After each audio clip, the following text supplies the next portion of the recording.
Halo sahabat cerdas, Assalamualaikum warahmatullahi wabarakatuh. Pada kesempatan kali ini kita akan belajar pada tema 2, udara bersih bagi kesehatan. Subtema 2, pentingnya udara bersih bagi pernapasan. Dan kita sampai pada pembelajaran keempat. Sahabat cerdas, sebelum kita mulai pembelajaran kita, jangan lupa untuk berdoa terlebih dahulu.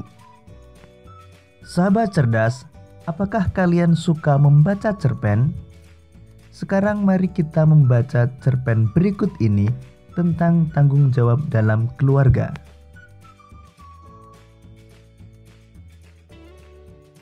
Tanggung jawab Ade. Sebenarnya, Ade tahu dan mengerti. Setiap hari, Kak Nina selalu membantu ibu menyiapkan makanan untuk dijual, mengantarkan ke warung-warung dengan mengendarai sepeda sebelum pergi ke sekolah. Ade juga tahu, Kak Nina sering terlambat tiba di sekolah karenanya. Tetapi anehnya, Kak Nina tidak pernah tertinggal pelajarannya. Kak Nina di rumah selalu mengulang pelajaran yang diberikan di sekolah. Dan rasa-rasanya, Kak Nina adalah orang yang paling baik di rumah ini. Dan Ade tidak pernah merasa iri bila Kak Nina dibelikan sesuatu sedang dia sendiri tidak.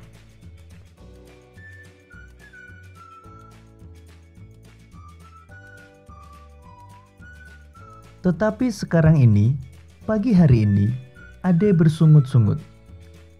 Kak Nina sakit, berarti tidak berangkat ke sekolah dan tidak ada yang mengantar dagangan ke warung-warung. Ibu sudah lama tidak bisa pergi kemana-mana karena mudah sakit kepala. Satu-satunya yang bisa diharapkan adalah Ade. Apa Ade tidak ingin membantu ibu? Sekali ini saja. Selagi kakakmu sakit deh, ibu berkata dengan penuh harap. Ade hari ini ada ulangan bu, harus berangkat lebih awal. Semalam tidak sempat banyak belajar, jawab Ade sambil menyiapkan buku-bukunya. Wajahnya tampak cemberut.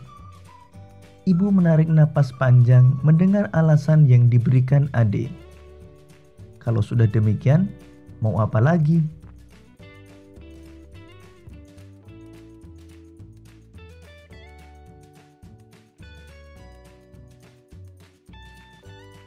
Biarlah saya sendiri saja bu, rasanya kepala saya sudah tidak pening lagi, seru Kak Nina dari dalam kamar. Mendengar suara Kak Nina, ibu lalu meninggalkan Ade yang masih berwajah cemberut. Betul, kau sudah sehat Nina? Ibu khawatir, nanti malah tambah sakitmu, kata ibu. Kak Nina bangkit perlahan dari tempat tidurnya lalu pergi ke kamar mandi. Ibu hanya mengawasi dari belakang sambil menggendong adiknya yang masih bayi. Kenapa tidak kau bilang dari tadi kalau badanmu tidak sehat, Nin? Kalau saja kau bilang selagi bapak belum berangkat, pasti bapakmu yang mengantarkan kue-kue dagangan kita ini, bisik ibu. Baru terasa setelah saya mandi tadi, bu. Mulanya tak terasa apa-apa. Mungkin sebentar juga sembuh, bu, jawab Nina sambil terus berpakaian.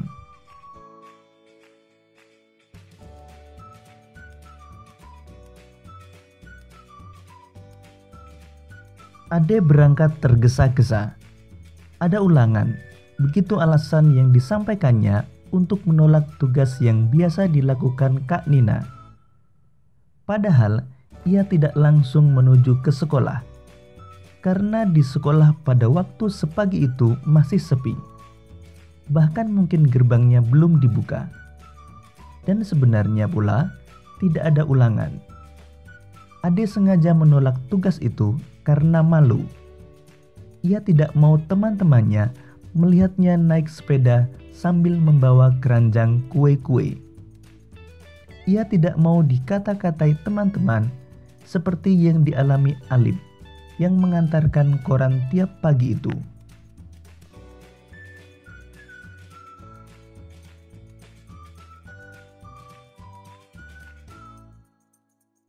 Hari masih pagi benar. Ade tidak tahu akan kemana tujuannya pada pagi itu. Apakah akan mampir ke rumah Tina atau Nino? Lebih baik ke rumah Yova saja. Biasanya anak itu sudah siap pagi-pagi sekali. Aku bisa meluangkan waktu menunggu siang di rumahnya, pikir Ade. Tiba di rumah Yova, Ade ternyata harus menunggu lama sekali. Yova masih berjalan-jalan bersama adiknya yang masih kecil. Mama Yova sedang menata meja makan untuk sarapan papanya. Kakak Yova sedang mengepel lantai. Papa Yova sedang mencuci mobil. Bi Icih sedang membantu mempersiapkan makanan di dapur. Dan Ade merasa jengah menunggu di teras. Tunggu sebentar, De. Yova cuma mengajak jalan-jalan Vina menghirup embun pagi. Tak lama lagi dia pasti kembali. Dia juga sudah siap akan berangkat, kata Papa Yova mencoba menenteramkan kegundahan Ade yang sedang menunggu itu.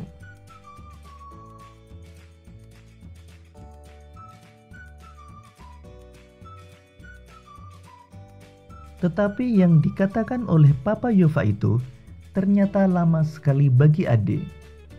Jam dinding di rumah Yova menunjukkan pukul 6:10.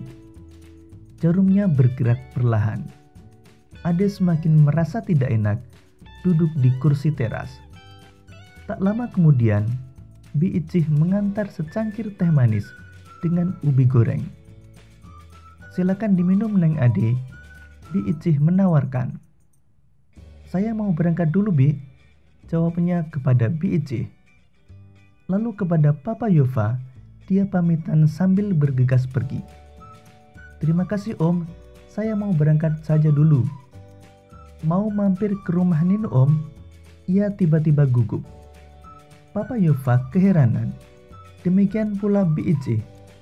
Mereka heran melihat Ade tiba-tiba pergi dan melangkah lebar-lebar meninggalkan rumah itu.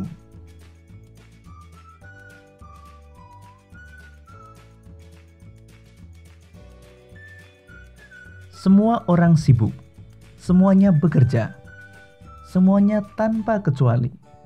Kak Nina juga, padahal Kak Nina sedang sakit. Karena tanggung jawabnya sebagai anak tertua dan juga karena rasa sayangnya kepada keluarga, Kak Nina berpayah-payah pergi mengantar kue. Padahal Kak Nina sakit. Bagaimana kalau sakitnya bertambah parah? Bagaimana kalau Kak Nina jatuh dari sepeda karena kepalanya pening? Bagaimana kalau sampai... Ade seperti ingin menangis selama perjalanan menuju ke sekolah. Hatinya begitu gundah. Ia tak jadi ke rumah Nino. Sekolah masih sepi. Baru beberapa anak saja yang datang.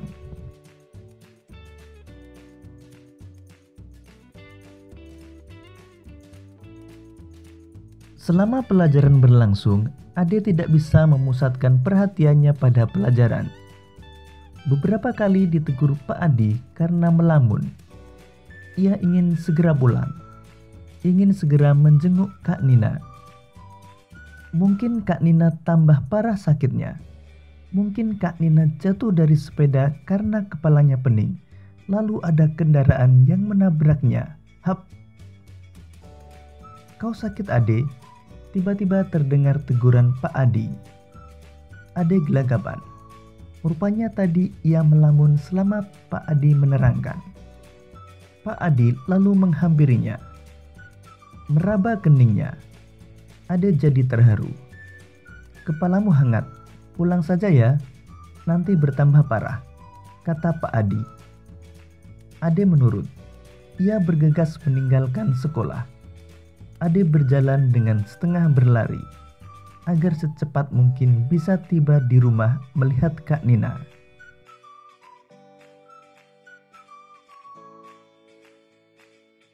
Dengan tergopoh-gopoh, ia memasuki rumah. Ibu sampai keheranan melihat sikapnya. Langsung menuju ke kamar Kak Nina. Dan Kak Nina terbaring di pembaringannya. Ade seperti ingin menubruk kakaknya yang sedang terbaring itu. Kak Nina jadi terheran-heran dibuatnya. "Ada apa, Dek? Kenapa kau tiba-tiba begini?" tanya Kak Nina. "Maafkan aku, Kak. Sebenarnya aku tidak ada ulangan. Aku cuma malu mengantarkan kue-kue itu." Ade langsung saja menangis. Suaranya jadi tidak jelas terdengar. "Sudahlah, jangan menangis. Yang penting kau sudah menyadari kesalahanmu dan tak akan mengulanginya lagi. Untuk kali ini, tak apa-apa. Kakak memaafkanmu, Dek." Lembut suara Kak Nina menyejukkan hati Ade, mengobati rasa sesalnya agar tidak berkepanjangan.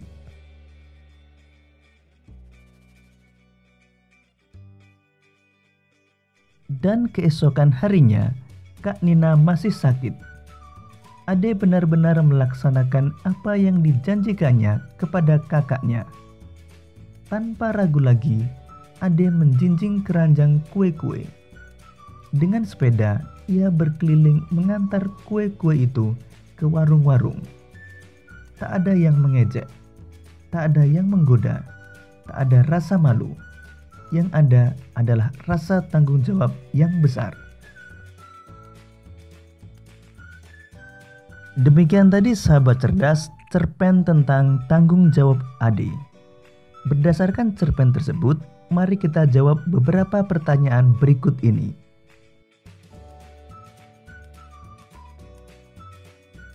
Siapa tokoh dalam cerpen tanggung jawab Ade? Tokoh dalam cerpen tanggung jawab Ade adalah Ade, Kak Nina, Ibu, Yova, Tina, Nino, Papa Yova, Bi Ici, dan Pak Adi.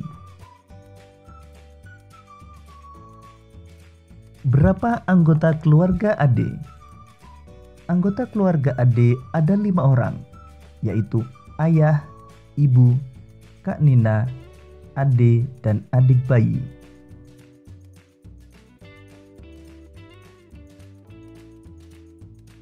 Siapa yang biasa mengantar kue setiap pagi ke warung-warung? Kak Nina biasa mengantar kue setiap pagi ke warung-warung.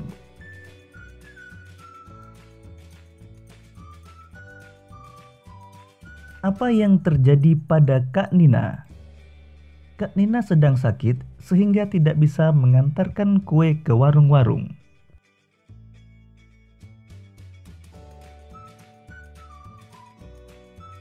Bagaimana Ade menolak permintaan ibu untuk menggantikan tugas Kak Nina?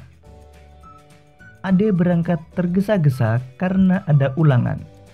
Begitulah alasan yang disampaikan Ade untuk menolak tugas yang biasa dilakukan Kak Nina.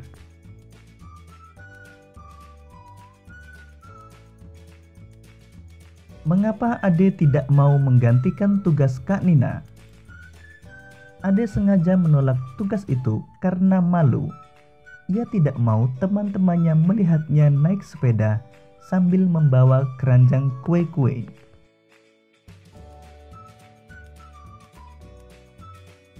Di mana Ade menunggu sebelum berangkat ke sekolah? Sebelum berangkat, Ade menunggu di rumah Yova.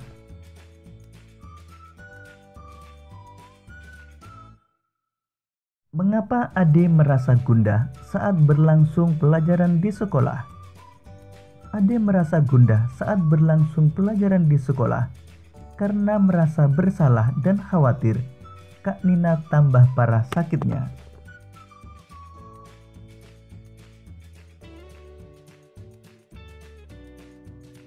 Apa yang dilakukan Ade setiba di rumah kembali? Ade meminta maaf kepada Kak Nina dan mengatakan bahwa tidak ada ulangan, namun hanya malu mengantarkan kue-kue itu.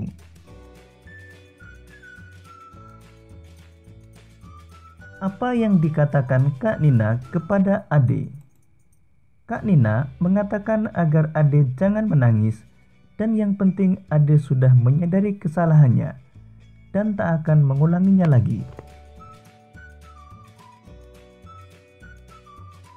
Pada cerpen tanggung jawab Ade, Ibu Ade mempunyai usaha makanan untuk dijual ke warung-warung. Dari usaha makanan itu, tentunya Ibu Ade akan memperoleh keuntungan. Keuntungan inilah yang akan menjadi tambahan penghasilan bagi keluarga Ade. Usaha yang dilakukan Ibu Ade tersebut merupakan contoh kegiatan ekonomi yang diharapkan dapat meningkatkan kesejahteraan keluarga Ade. Sahabat cerdas, sekarang mari kita lanjutkan pembelajaran kita tentang pengaruh kegiatan ekonomi terhadap kesejahteraan masyarakat.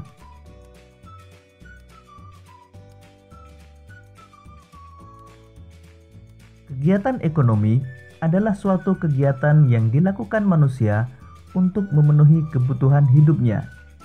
Kegiatan ekonomi terdiri dari kegiatan produksi, distribusi, dan konsumsi. Ketiga kegiatan ekonomi ini saling berkaitan satu sama lain. Satu kegiatan ekonomi terhambat akan mengganggu kegiatan ekonomi lainnya.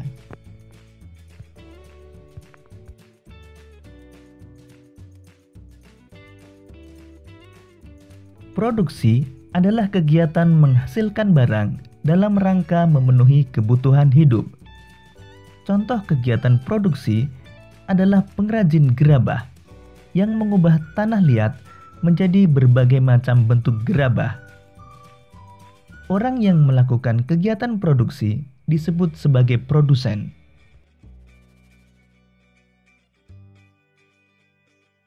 Kegiatan produksi berpengaruh terhadap kesejahteraan pemilik sumber daya ekonomi dan produsen. Bagi pemilik sumber daya ekonomi, adanya proses produksi memungkinkannya memperoleh balas jasa. Balas jasa ini berupa sewa, bunga modal, ataupun gaji. Dengan balas jasa ini, pemilik sumber daya ekonomi dapat memenuhi kebutuhan hidup secara memuaskan. Sementara itu, bagi produsen, adanya proses produksi menyebabkan produsen memperoleh keuntungan. Selanjutnya, keuntungan tersebut digunakan untuk menjaga kelangsungan usaha dan memenuhi kebutuhan hidup. Ini dilakukan dalam upaya mencapai kesejahteraan hidup.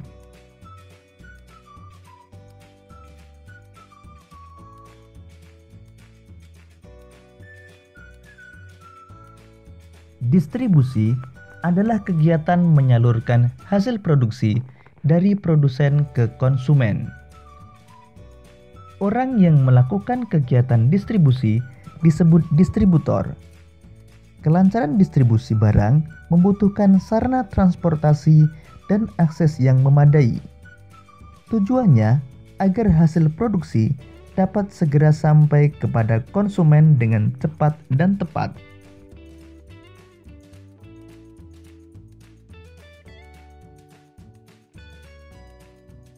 Konsumsi adalah kegiatan menghabiskan atau mengurangi nilai guna barang dan jasa untuk memenuhi kebutuhan hidup. Contoh kegiatan konsumsi antara lain ketika kalian jajan di kantin sekolah atau membeli peralatan sekolah di koperasi sekolah, dan ketika kalian membeli sepatu di toko sepatu. Orang yang melakukan kegiatan konsumsi disebut sebagai konsumen. Demikian tadi sahabat cerdas pembelajaran kita pada tema 2, subtema 2, dan pembelajaran keempat. Untuk menguji pemahamanmu, kamu dapat mengerjakan latihan soal yang terdapat pada deskripsi video ini. Sampai jumpa pada pembelajaran berikutnya. Tetap semangat dan selamat belajar.